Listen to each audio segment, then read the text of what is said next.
À la fin du discours de la méthode de 1637, René Descartes annonce, j'ouvre les guillemets, qu'il faut nous rendre comme maîtres et maîtresses de la nature, fermez les guillemets, mystérieuse et angoissante, pour mieux en comprendre les lois et la mettre au service de l'homme grâce aux sciences et techniques.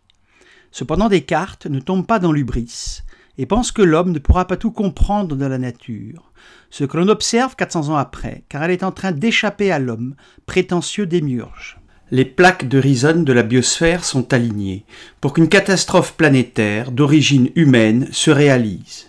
Explosion démographique, surexploitation des ressources,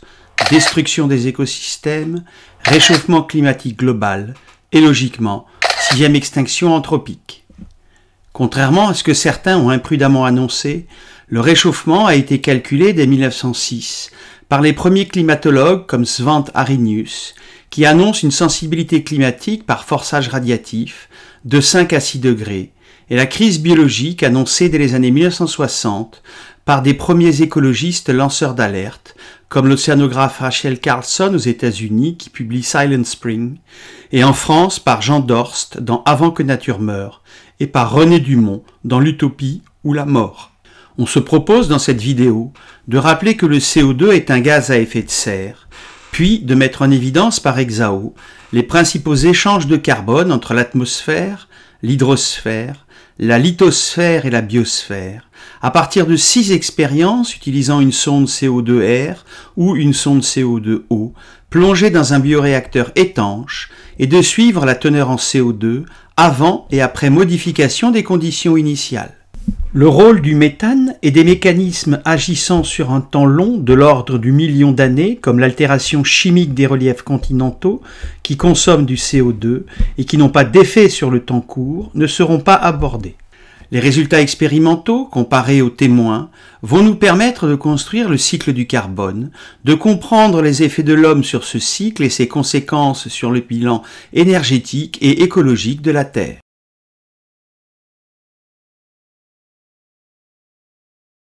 La chimie de la vie s'est construite autour de l'atome tétravalent de carbone, grand C, capable de se lier, comme on peut le voir avec l'alanine, un des 20 acides aminés constitutifs des protéines, par des liaisons de valence majoritairement avec 5 atomes, C, H, O, N et P, qui représentent 98% des éléments chimiques de la biomasse organique des êtres vivants. Ces molécules organiques carbonées sont produites par les végétaux chlorophylliens photosynthétiques autotrophes au carbone lors de la photosynthèse, puis circulent le long des chaînes alimentaires des producteurs primaires végétaux aux consommateurs hétérotrophes au carbone.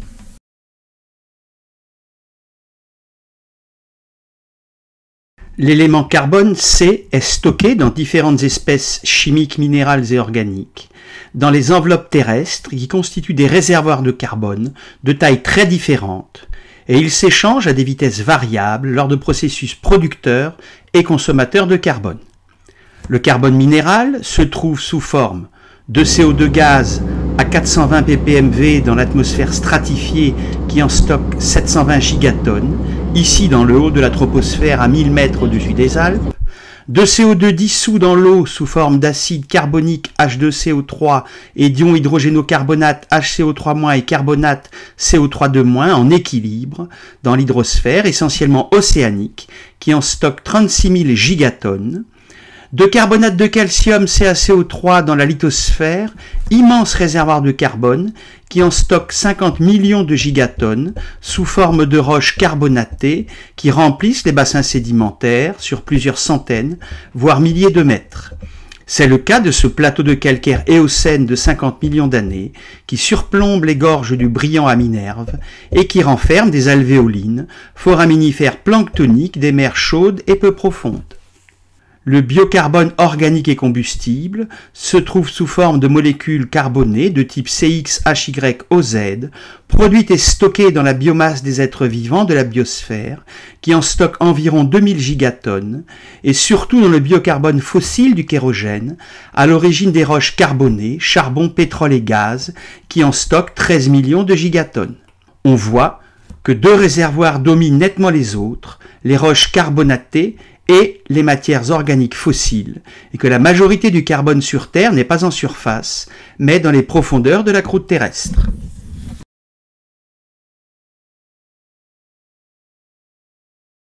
Pour interpréter les résultats, il faut s'appuyer sur une expérience témoin négative, sans modification des conditions initiales, qui, comme on peut le voir, ne montre aucune variation significative de la concentration de CO2 de l'air, ce qui signifie que toute variation observée dans une expérience sera due à la modification des conditions expérimentales et permettra de déterminer le rôle du paramètre dans le cycle du carbone. Le paramètre expérimental mesuré dans ces expériences sera donc la teneur en CO2 de l'air ou de l'eau, que l'on fera varier en modifiant les conditions initiales. Respiration ou photosynthèse, combustion de matière organique, température de l'air ou de l'eau, refroidissement de sucre fondu, ajout d'acide sur un carbonate. Comme le CO2 est le gaz le plus dense de l'air, quand il est émis, il s'accumule au fond du bioréacteur et n'est détecté par la sonde plus haute que quand il commence à l'atteindre.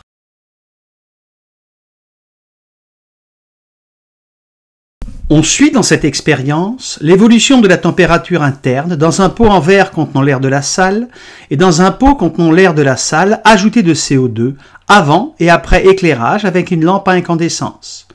On voit que les deux températures, qui étaient stables dans les deux pots à 23 degrés C avant l'éclairage, augmentent dès l'apport d'énergie lumineuse, ce qui met en évidence l'effet de serre du verre et des gaz qu'ils contiennent, mais cette élévation thermique est plus rapide et au bout de 10 minutes plus importante, de 2 degrés Celsius dans le pot enrichi en CO2, ce qui montre que le dioxyde de carbone CO2 est un gaz à effet de serre qui participe au bilan thermique de la Terre.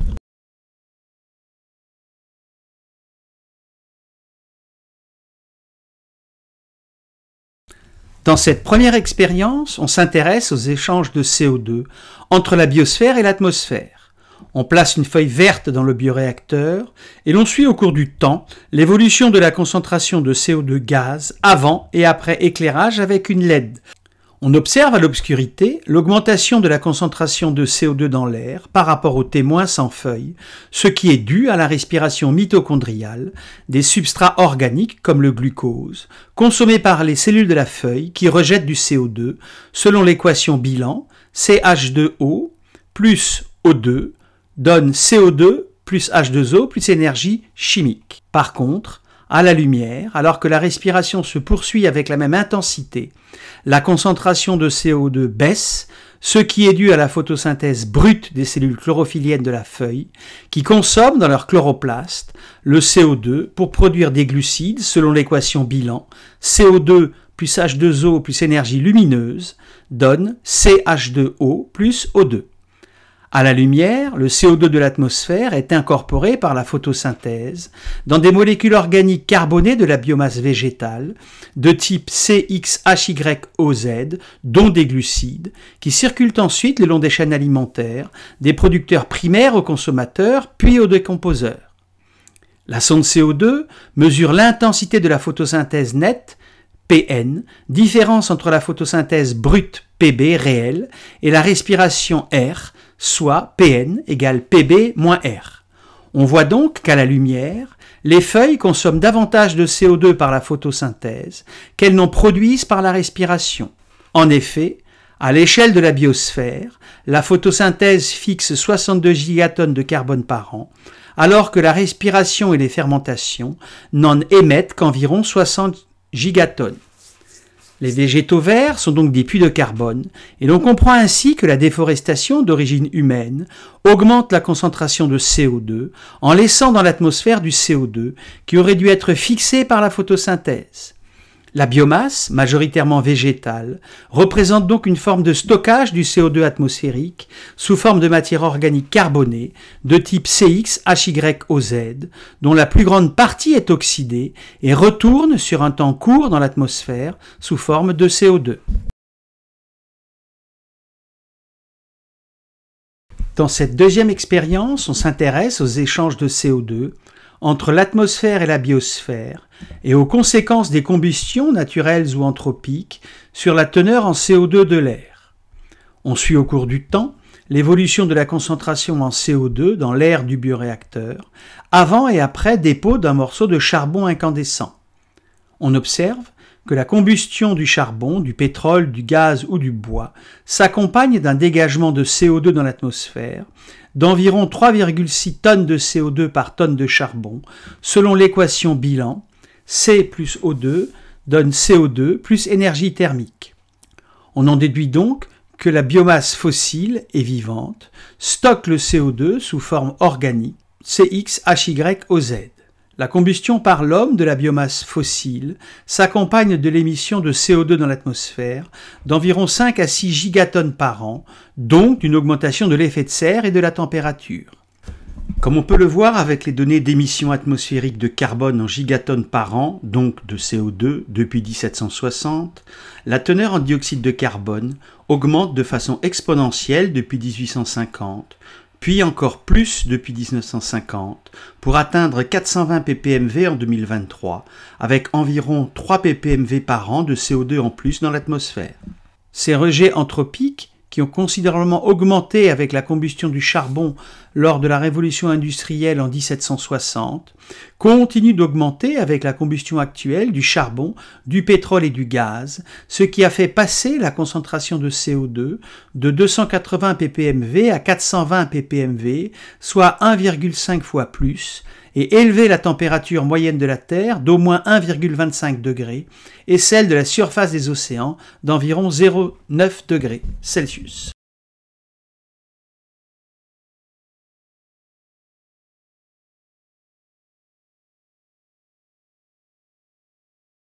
Dans cette troisième expérience, on s'intéresse aux échanges de CO2 entre l'atmosphère et l'hydrosphère, et au rôle des océans comme puits de carbone, capables de dissoudre le CO2 de l'air. On suit au cours du temps l'évolution de la concentration en CO2 dissous dans de l'eau salée froide, ce qui favorise sa dissolution, avant et après l'ajout de CO2 dans l'air, ce qui correspond à la situation actuelle.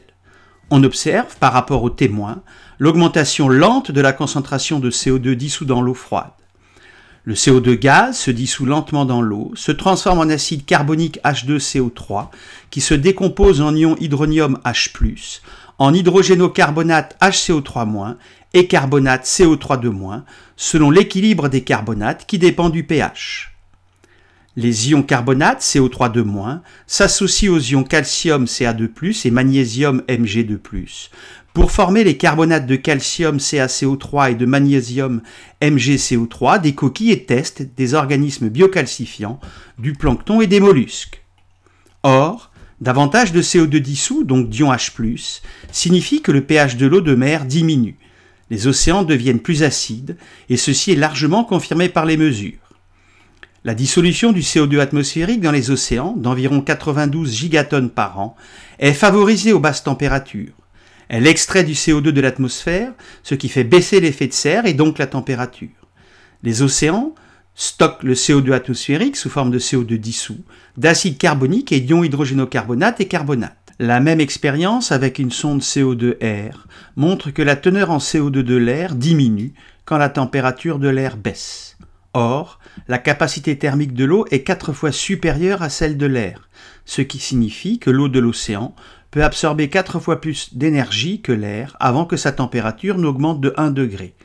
Les océans absorberont donc sur un temps long environ 30% du CO2 émis par les activités humaines, ce qui limitera l'effet de serre et le réchauffement climatique.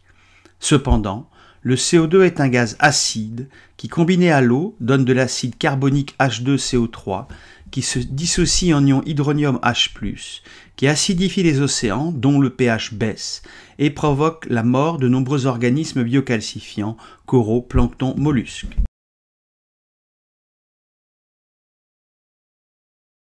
Dans cette quatrième expérience, on s'intéresse aux échanges de CO2 entre l'atmosphère et l'hydrosphère et au dégazage des océans lors de leur réchauffement. On suit au cours du temps l'évolution de la concentration en CO2 dans l'air du bioréacteur avant et après augmentation de la température de l'eau de mer artificielle. On observe l'augmentation de la concentration de CO2 dans l'air, ce qui montre que l'eau libère du dioxyde de carbone lorsque sa température augmente. Les océans émettent actuellement par dégazage de CO2 environ 90 gigatonnes de carbone par an. Or, les océans qui stockent d'énormes quantités de CO2 se réchauffent, déjà d'environ 0,9 degrés, ce qui augmente leur dégazage de CO2 et l'évaporation de l'eau, deux gaz à effet de serre qui vont renforcer l'effet de serre, donc l'élévation de la température par rétroaction positive.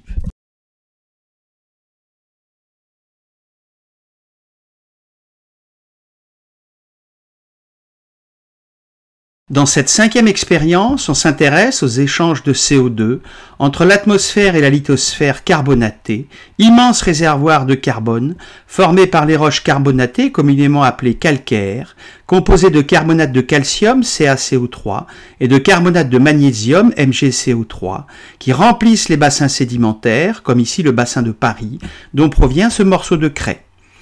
On suit au cours du temps l'évolution de la concentration en CO2 dans l'air du bioréacteur avant et après dépôt d'acide chlorhydrique HCl sur un morceau de craie. On observe l'effervescence de la craie en présence d'HCl et 30 secondes après, car le CO2 est un gaz dense qui s'accumule au fond du bioréacteur, l'augmentation de la concentration de CO2 dans l'air. Or, l'acide chlorhydrique HCl ne renferme pas les éléments carbone et oxygène O. On en déduit donc que les roches carbonatées CaCO3 stockent d'énormes quantités de CO2 sous forme de carbonate, environ 50 millions de gigatonnes, qui forment les bassins sédimentaires comme le bassin de Paris.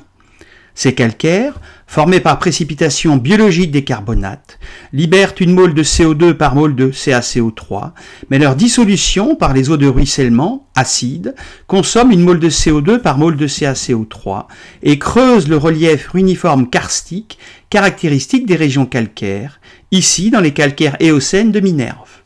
On voit donc que les réactions de précipitation-dissolution des carbonates s'équilibrent aux échelles de temps brèves, le bilan est nul et n'influe pas sur le taux de CO2 atmosphérique.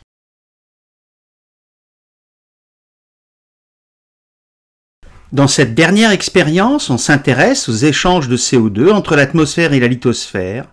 et au dégazage du magma volcanique lors de son refroidissement en surface en roche volcanique. On suit au cours du temps l'évolution de la concentration en CO2 dans l'air du bioréacteur avant et après dépôt de sucre fondu à environ 150 degrés. On observe que la solidification du sucre s'accompagne d'un dégagement de CO2 dans l'air. On en déduit que la solidification en surface d'un magma volcanique à plus de 1000 degrés en roche volcanique de type basalte ou andésite s'accompagne du dégazage du CO2 contenu dans le magma lors de sa brutale baisse de pression pendant sa remontée. L'émission de CO2 volcanique est faible actuellement, environ 0,1 gigatonnes par an, mais elle a été importante lors de la formation de la Terre et lors des périodes d'intense activité volcanique, notamment au Mésozoïque.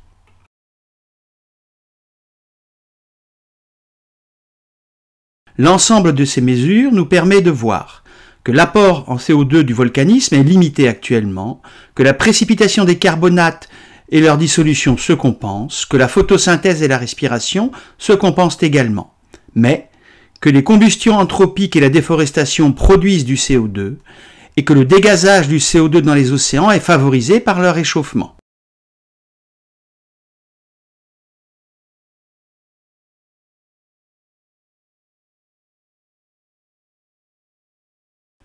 Comme on l'a démontré précédemment, la dissolution du CO2 dans les océans est favorisée par leur refroidissement et le dégazage du CO2 des océans est favorisé par leur réchauffement. Or, depuis la révolution industrielle, la température moyenne de la surface des océans a augmenté d'environ 0,9 degrés, ce qui augmente le flux de CO2 de l'hydrosphère vers l'atmosphère, renforce l'effet de serre et augmente par une boucle de rétroaction positive le réchauffement anthropique.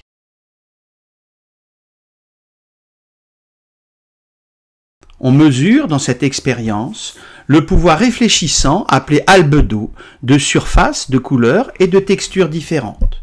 On voit que la glace a un albédo élevé et renvoie la majorité du rayonnement incident, ce qui explique qu'elle ne fonde pas, alors que les surfaces plus sombres ont un albédo plus faible et une capacité d'absorption et d'échauffement plus élevée. Or, l'augmentation de la température de la Terre d'environ plus 1,25 degrés fait fondre les calottes et les glaciers d'altitude d'albédo élevé qui sont remplacés par des surfaces plus sombres, plus absorbantes et d'albédo plus faibles. La baisse de l'albédo moyen de la Terre augmente l'absorption des rayonnements solaires et augmente par une boucle de rétroaction positive le réchauffement anthropique.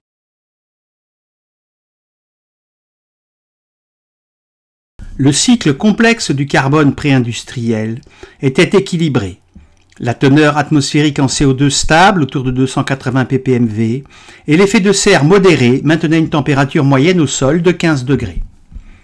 Les mécanismes producteurs de CO2, volcanisme, respiration, dégazage océanique et précipitation des carbonates, compensaient les mécanismes consommateurs de CO2, photosynthèse, dissolution océanique, dissolution des carbonates.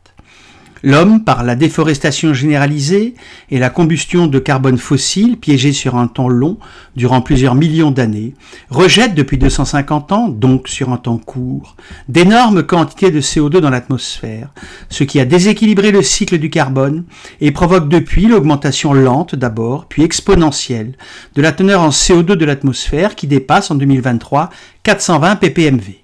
Environ 3 ppmv de CO2 sont ajoutés à l'atmosphère par an, ce qui représente un forçage radiatif de 3 watts par mètre carré. Ce déséquilibre du cycle du carbone est augmenté par la baisse de l'albédo et l'augmentation du dégazage des océans, deux mécanismes amplificateurs par rétroaction positive qui renforcent lentement mais sûrement le réchauffement. La transmission horizontale, technique et culturelle qui a permis à l'homme sorti d'Afrique il y a environ 100 000 ans de coloniser la Terre entière, de se rendre maître et possesseur de la nature, comme l'a écrit Descartes, ce qui n'est pas une situation d'avenir, puis de devenir une espèce hégémonique, devrait lui permettre de prendre conscience que toutes les plaques de rhizome de la biosphère sont alignées et qu'en conséquence il doit changer radicalement son comportement et surtout son modèle de développement en réduisant drastiquement sa consommation de carbone fossile au profit d'énergies renouvelables décarbonées. En effet, quand l'homme protège les écosystèmes ou ne les surexploite pas, il peut vivre en équilibre avec son environnement, comme le montre le retour du mérou dans les réserves de biosphère en Méditerranée, ici à Port-Cros, et la présence de requins-baleines dans les eaux riches du golfe de Tadjoura de Djibouti, bordées par des récifs coralliens, parmi les plus somptueux et les plus productifs au monde.